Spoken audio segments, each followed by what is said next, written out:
Billionaire bunkers look like bond lairs, pools, theatres, hydroponic farms. But here is the part you never see. The apocalypse has a maintenance schedule and a monthly invoice.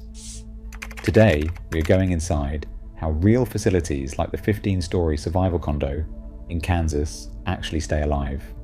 NBC air filtration, diesel generators, 25,000 gallons of fuel, water pumps, decon rooms, hydroponics, and bulletproof lockdown systems. Using details shown publicly by Survival Condo and reports on builders like Vivos, Rising S, and Atlas Survival Shelters, we will break down 7 systems that never sleep: air, power, water, food, security, drills, and the invoice that ties it all together. Let's start with AIR. Underground life begins with air. Real bunkers run NBC filtration against nuclear, biological, and chemical fallout.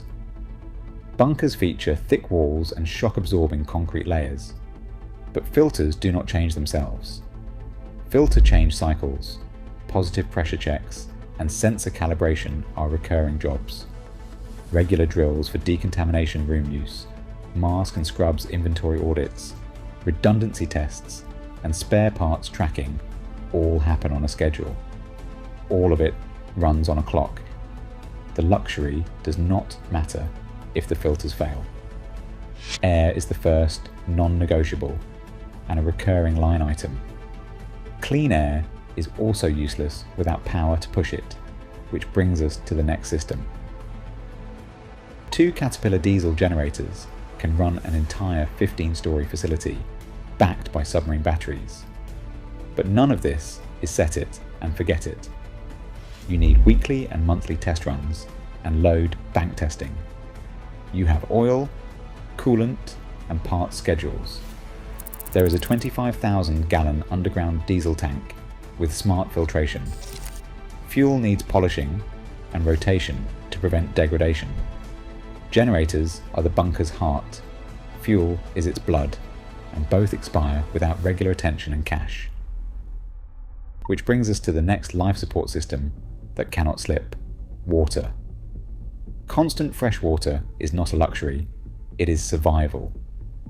Bunker's water pump keeps constant fresh water flowing. But that means you are signing up for purification maintenance, filters, ultraviolet treatment, and reverse osmosis if present. You also have storage tank cleaning, regular potability testing and logs, redundant pump checks, and emergency manual bypass drills. This is the kind of system that fails quietly and then all at once.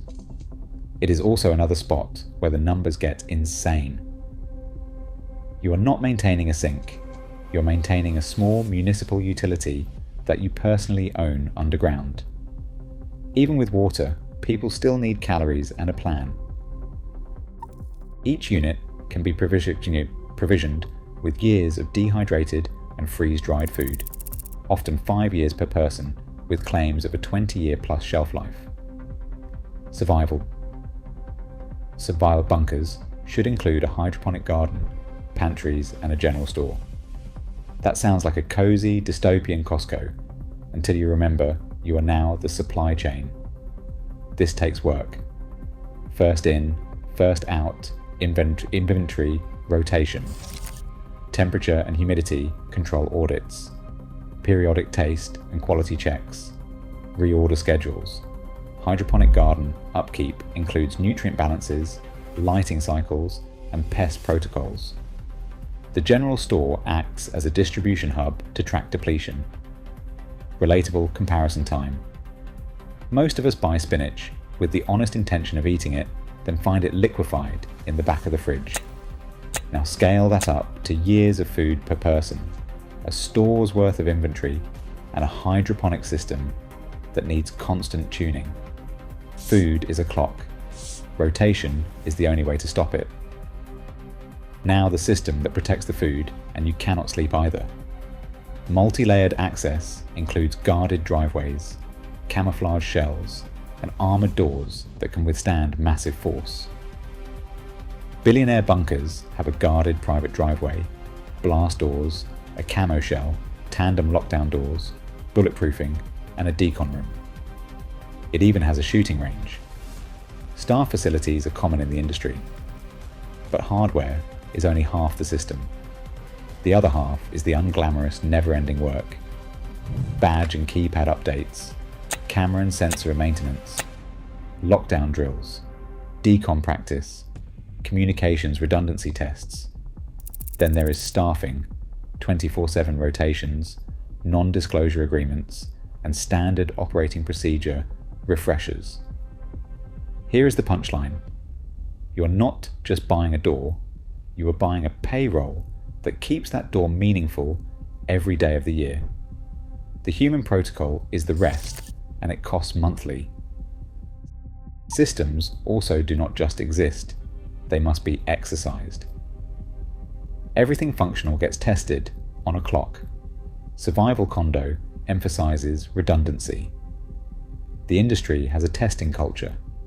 That means scheduled system tests for generators, HVAC, water, comms, and medical stock checks. It also means software updates and firmware patches for controls. Even the amenities have upkeep, pool chemistry, gym equipment, theatre, AV, because morale matters during long stays. It is less waiting for the end and more running a subterranean cruise ship without the shore days. Which brings us to the last system. It is not mechanical, it is financial. The public price tags are headline worthy. $1.3 million to $2.4 million per unit at Survival Condo. $14 million bespoke shelters from Rising S Zuckerberg's Kauai project reportedly hitting $270 million. But those are just the entry fees. The real cost is what comes after. Filters and consumables for air and water. Diesel fuel plus polishing. Generator servicing.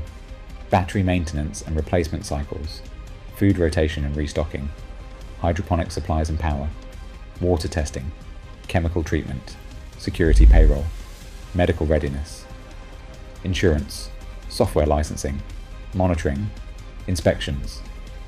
Relatable comparison time. Most people hate paying a streaming subscription that quietly went from $9.99 to $12.99.